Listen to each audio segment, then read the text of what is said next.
Hello mga ka-backyard. So ito po yung update sa aming backyard, no? So aming mga alagang manok. So ayan, biyaya na masisigla sila.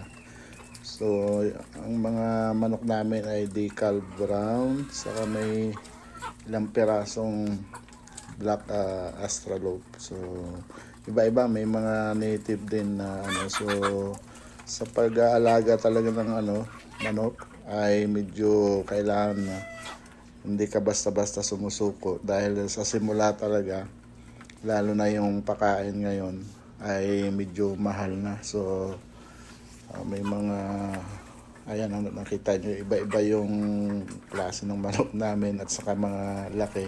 Yan yung mga napapisa na namin. So ngayon naman medyo bumalik na yung sigla nilang mga itlog.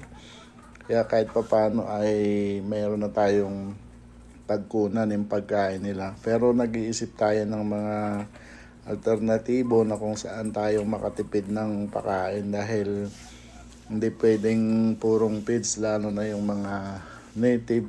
Sa simula lang tayo pagsisiw yan.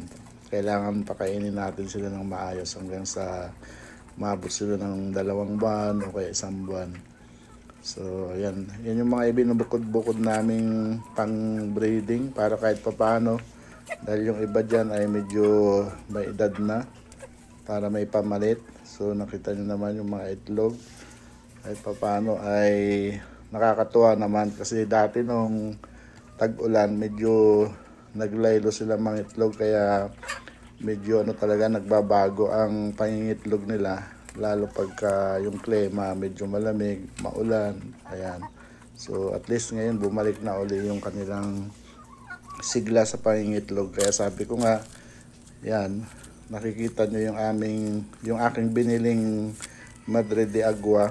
Yan ay itatanim ko, kasi nga kailangan mag-isip tayo ng alternatibong paraan pandagdag sa kanilang pakain para hindi 100% na feeds. Tapos ito yung bala kong idagdag sa aming alaga, yung darag chicken, kasi ito yung medyo binabalik nila ang sigla sa market, tapos talagang masarap ang karne.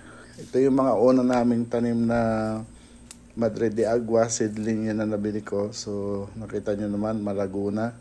Pwede nang pitasan ng ng dahon para pang merienda ng mga manok. Bala ko rin kasi bumili ng kambing, so baka malaking bagay yan, lalo na pag walang damo. Yan yung alternatibong ipakain natin. Marami pa tayong mga planong so unti-unti lang, kasi hindi naman pwedeng bigla. Kaya ganyan lang muna yung ating gagawin hanggang sa makaporma tayo. At least nasimulan na natin. So tuloy-tuloy na natin ano man ang mangyari. So ito pa yung mga ibang manok namin sa paligid ng bahay.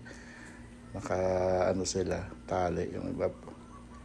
Yan may mga pa tayo diyan na naka hindi nakalagay doon sa parang kumbaga lang sila, naka-3 range lang sila, naka-range lang sila, yan.